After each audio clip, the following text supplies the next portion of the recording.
Last summer, Blake and I, we picked this frame up. It's a 65 or later frame. I'm not sure what year it actually is, but it does have the independent front end on it and the old style power steering gearbox. So it's an earlier frame, but it does have independent front suspension. So we picked it up in Valley View, and I was going to see if I could possibly use it to put the 63 cab and box on. So I brought it in the shop and did a bunch of comparisons on the contour changes and things I'd have to do.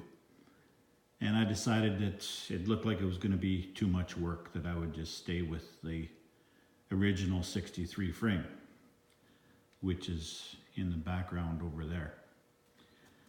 Then I bought a donor truck to get a 360 motor, and so I pulled it out earlier and I tried to set it into the 63 roughly where it would go, and there would be a bunch of changes that have to be done there, major structural changes to the cross member on the front end mainly is where a lot of the work would come. The rest wouldn't be too bad. However, it didn't look like it would fit that well in there.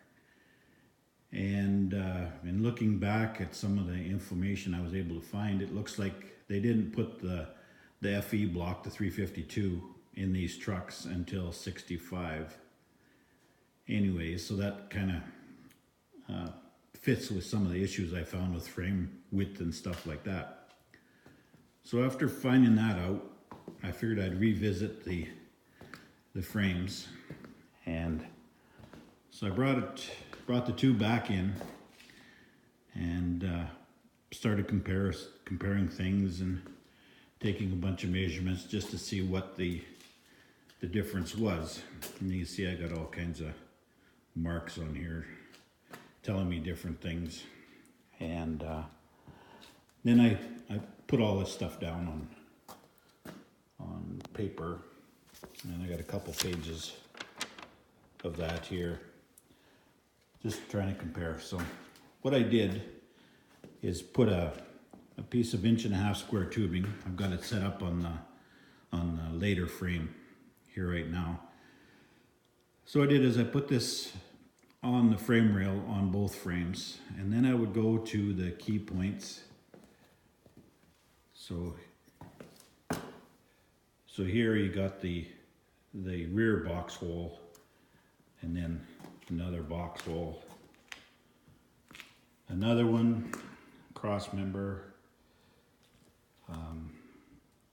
This here is just marking out a piece that needs to come out. Then the front box hole, and one of the key spots is right here where the cab mount goes.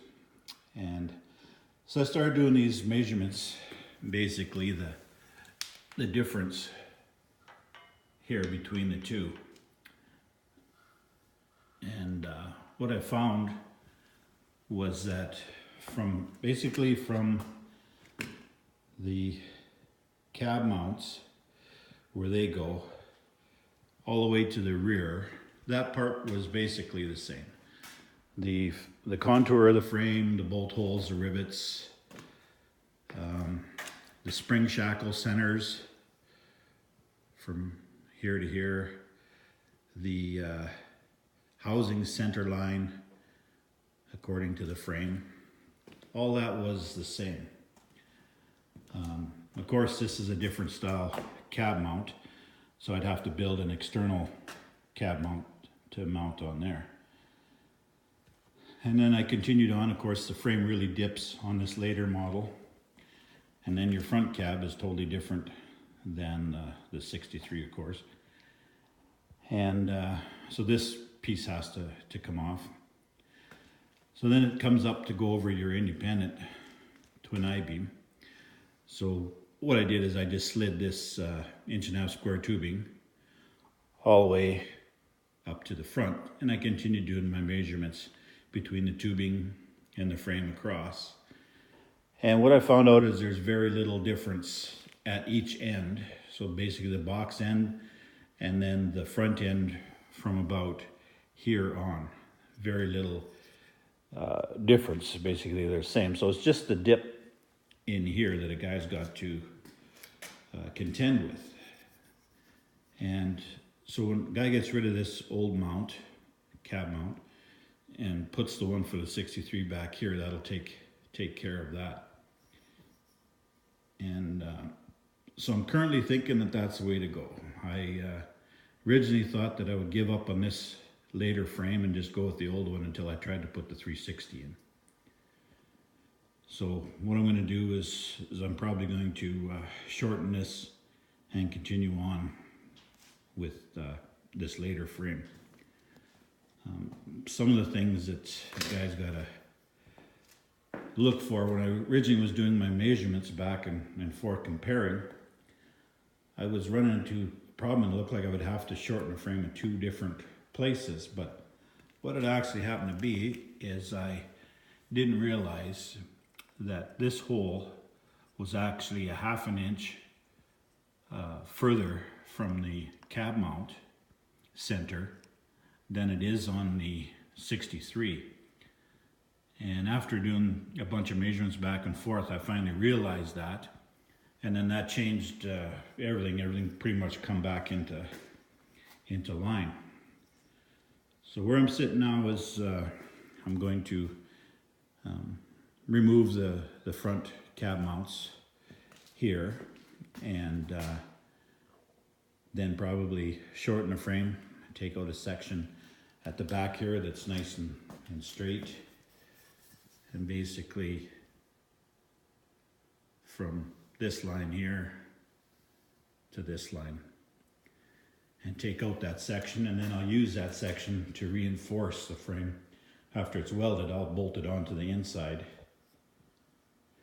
and make sure that it all fits. So a couple things I got to do is cut off these muffler brackets, or exhaust pipe hanger brackets, I guess.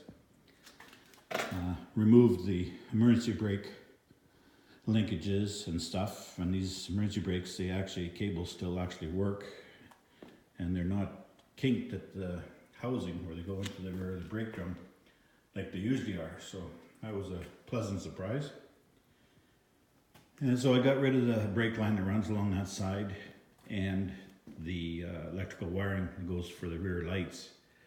I got that disconnected and out of the way. So I'm at the point now where it's I'm gonna fire up the torch and cut some of this stuff off that's in the way, and then start shortening the frame, cut the section out, and then pull it together and square it up and re-tack it. Double check my measurements once it's tacked, and then go from there. So that's what I'll be doing for the next while. I picked up a bunch of various sizes of flat iron here to make the cab mounts and stuff. So these cab mounts pretty straightforward to make. There's nothing fancy about them. And these go on the exterior of the frame. A little hard to see there, but they're pretty straightforward. Just some angle and stuff with a hole in it, and build a flange and bolt it on just like these are. These are riveted, but I can get some grade 8 bolts and bolt them in. So that's what I'll be working on. I'll be slaving away at that. This is that cross member I mentioned earlier that had to be reconfigured to drop that 360 in. It basically would have to move forward, and it's just a lot of extra work fooling around inside of the frame there. So for now, that's what I'll be working on. Try to get things squared away, and once I do, then I'll put the cab and box on, just set it in place just to make sure I didn't miss anything, that everything lines up before I finish off all the good welds, and just to make sure that everything fits properly. So that's it for now, and we'll leave it at that.